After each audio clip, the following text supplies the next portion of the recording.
সবচেয়ে ভালো একটা অস্ত্র শিখিয়ে দিই আপনাদের, দিব?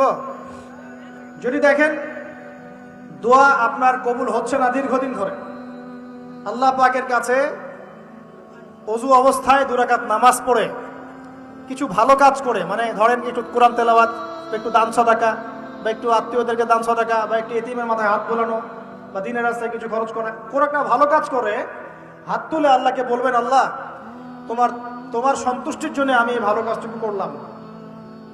আল্লাহ তোমার তাওহীদের কালিমা লা ইলাহা ইল্লাল্লাহ এর ওসিলায় আমার দোয়াটা কবুল করো। ইনশাআল্লাহ তাআলা আপনি আপনার দোয়ার ফল পাবেন ইনশাআল্লাহ। পরীক্ষিত আমার জীবনে এমন সময় গিয়েছে যে নিঃশ্বাস নিতে পারবো কিনা এটার গ্যারান্টি ছিল না, শ্বাস নিতে পারবো কিনা গ্যারান্টি ছিল না। আর মনে করবেন না এগুলোর জন্য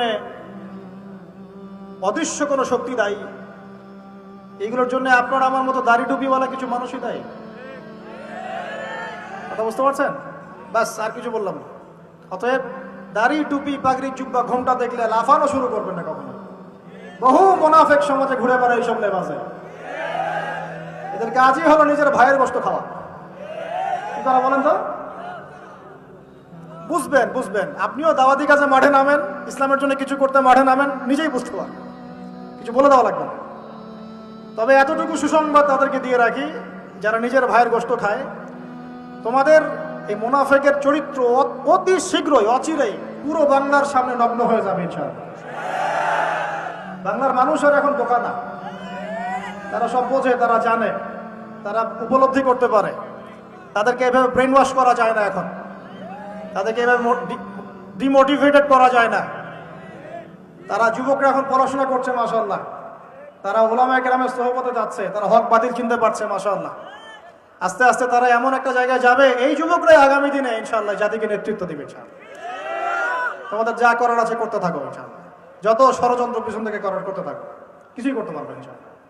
আরশের মালিকের কাছে যে কবুল হয়ে যায়, দুনিয়ার মানুষ তার কোনো ক্ষতি করতে পারে না, এটা মনে রাখবেন। ক্ষতি মানে কি? নবী সাল্লাল্লাহু আলাইহি ওয়াসাল্লামকে তো মানুষ গালি দিয়েছে, নবী সাল্লাল্লাহু আলাইহি ওয়াসাল্লামকে মানুষ গলার মধ্যে চাদর দিয়ে পেঁচিয়ে গলা ফাঁস দেওয়ার চেষ্টা করেছে, মানুষ তার দাঁত একদম ঘুষি দিয়ে ভেঙে দিয়েছে, তার মাথার মধ্যে তরোয়ালের গোড়া দিয়ে কড়া দিয়ে আঘাত করেছে, তার পাকে মোচকে দেওয়া হয়েছে।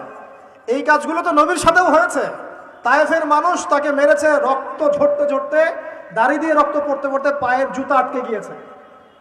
এই মানুষগুলো এই ঘটনাগুলো আমাদের নবী মুহাম্মদ সাল্লাল্লাহু আলাইহি ওয়াসাল্লামের সাথে হয়েছে। তাহলে এই কাজগুলো হওয়া মানে কি সেই ব্যক্তির মানে অপদস্থ হওয়া দুনিয়াতে? এগুলো কবুলিয়াতের নিদর্শন। কিসের নিদর্শন? এগুলো কবুলিয়াতের নিদর্শন। আর যারা এই কাজগুলো নবীর সাথে করেছিল ওরা কি সফল হয়ে গেছে? ওরা দুনিয়াতেও সফল হয় নাই, পরকালেও জাহান্নামে যাবে ইনশাআল্লাহ। আল্লাহ রাব্বুল আলামিন আমাদের সবাইকে প্রকৃত ঈমানদার হওয়ার তৌফিক দান করুন। 5 নাম্বার বলছিলাম প্রিয় ভাইয়েরা, বেশি বেশি আল্লাহর কাছে কি করবেন? দোয়া করুন। অনেক বড় বড় বুজুর্গানে দিন তারা তাজকিয়ার জন্য এই আমলটাকে বেশি গুরুত্ব দিতেন, সেটা হলো আল্লাহর কাছে বেশি বেশি দোয়া করা। কি করা ভাই? বেশি বেশি দোয়া করা, মানে চলতে ফিরতে দোয়া করতে থাকতেন। কেমন? যেমন ধরেন যে এমনও বুজুর্গ ছিলেন, আলেমে দ্বীন ছিলেন, যারা রাস্তায় হাঁটছেন, বাজারে যাচ্ছেন, বাজারে যাওয়ার সময় আল্লাহকে বলছেন, আল্লাহ বাজারে যাচ্ছে, বাজারে আমার কেনাকাটা যেন সহজ হয়। আমরা কি বাজারে যাওয়ার সময় কেউ এরকম কথা বলি? বাসায় ঢুকছেন, বলছেন আল্লাহ বাসায় ঢুকছি, বাসার পরিবেশটা যেন ভালো থাকে, এখানে যেন গিয়ে কোনো বিপদের খবর না শুনে। আল্লাহ আমি মানে ব্যবসায় যাচ্ছি, আজকের ব্যবসাটা আল্লাহ যেন সুন্দর হয়, ভালো হয়। মানে প্রতিটা কাজেই তারা দোয়া করতে থাকতেন। বুঝতে পারছেন না কথা? প্রতিটা কাজেই দোয়া করতে থাকতেন যে আল্লাহ আমার জুতার ফিতা ছিঁড়ে গেছে, আমার জুতার ফিতা দাও। আল্লাহ আমি খুব ক্ষুধার্ত, আল্লাহ একটু ভালো খাবারের ব্যবস্থা করো। আল্লাহ আমি খুব পিপাসার্থ, আমার জন্য একটা ভালো হালাল পানির ব্যবস্থা করো। আল্লাহ আমার সন্তানটা অসুস্থ, আল্লাহ তাকে শেফা দিও। আল্লাহ আমি স্ত্রী সন্তানকে রেখে সফরে আসছি, আল্লাহ বাসায় তুমি ওদেরকে হেফাজত করো। মানে প্রতিটা কাজের প্রতিটা চিন্তা আল্লাহর সাথে শেয়ার করে। এটা যে যত বেশি করতে পারে তার সাথে আল্লাহ পাকের সম্পর্ক তত বেশি গাঢ়। আর এটা করলে 3টা লাভ। কটা লাভ ভাই?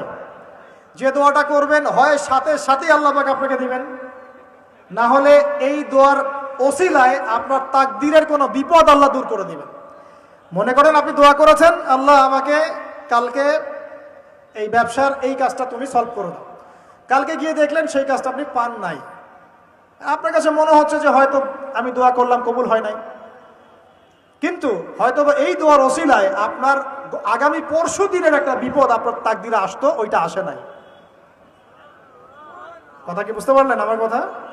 এইভাবে আল্লাহ পাক দোয়ার বদৌলতে মানুষের তাকদির থেকে অনিষ্টগুলো দূর করতে থাকেন। আর এটাও যদি না হয়, কিয়ামতের মাঠে নেকির পাল্লায় ওইটা আপনাকে আল্লাহ দিয়ে দিবে ইনশাআল্লাহ।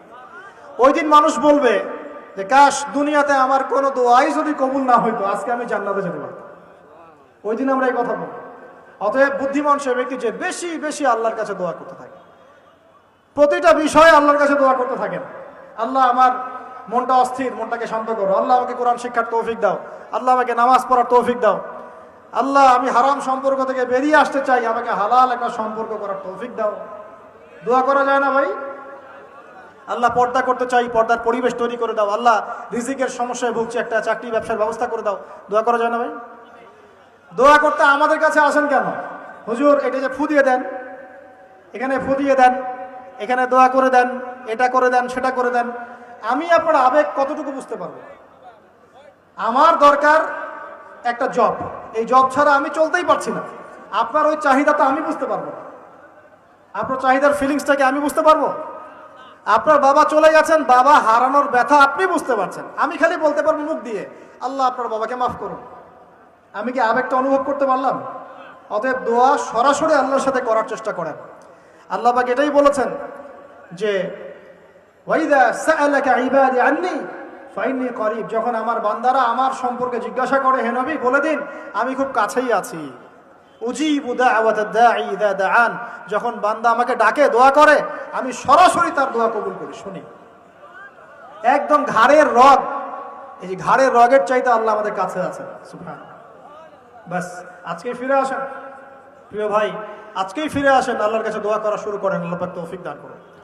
আর দোয়া কবুলের অনেক সময় আছে, এই যে ওয়াজ মাহফিলের সময়, হালাকার সময়, শেষ রাত্রে, তাহাজ্জুদে, ফরজ নামাজের আগে পরে, হ্যাঁ বৃষ্টি বর্ষণের সময়, অনেক দোয়া আছে, সময় আছে। এই সময়গুলোতে দোয়া করলে আল্লাহ দোয়া কবুল করবেন ইনশাআল্লাহ।